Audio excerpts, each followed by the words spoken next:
यांची घिसीपिटी रेकॉर्ड आहे ना, ही ऐकून मराठी माणूस कंटाळला. माझा सवाल आहे, काय केलं तुम्ही मराठी माणसाकरता? मोर्चे काढण्याच्या व्यतिरिक्त काय केलं? गिरणी कामगाराला घर देऊ शकला? आम्ही दिली आणि पुढे देणार आहोत. वडापावची गाड्या, हा बस वडापावच्या गाड्याच्या व्यतिरिक्त तुम्ही काही दिलं नाही. मराठी माणूस दक्षिण मुंबईतनं हद्दपार झाला. का झाला? इतके दिवस तुमचं सत्ता होती 25 वर्ष. का बीडीडीचा विकास तुम्ही करू शकला नाहीत? कारण तुम्हाला बिल्डर हवा होता.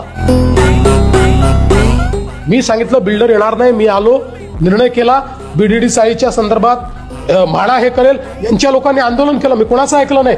किती बैठका घेतल्या? बीडीडी बद्दल ते म्हणतात जितेंद्र आव्हाड गृहनिर्माण मंत्री असताना झालं ते. कारण काय? गजनी आहेत ना, गजनी झाल्यात. त्यांना अर्धवट आठवतं. म्हणून त्यांना सांगतो मी, देवेंद्र फडणवीस मुख्यमंत्री असताना त्याचा निर्णय झाला, त्याचे आराखडे तयार झाले, त्याचं टेंडर निघालं, त्याचं वर्क ऑर्डर झाला, त्याचं काम चालू झालं. काम इतकं वर आल्यानंतर तुमचं सरकार आलं आणि झालेल्या भूमिपूजनाला तुम्ही जाऊन पुन्हा भूमिपूजन केलं. दुसऱ्याचा मुलगा आपल्या मांडीवर बसवतात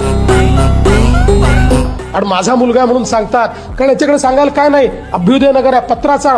अरे पत्राचाळ तर उदाहरण आहे. पत्राचाळ जी इतकी महत्वाची ऐतिहासिक पत्राचाळ आहे, इथे शिवसेनेकडे होती ना. तुमचे लोक बिल्डर होते त्याचे.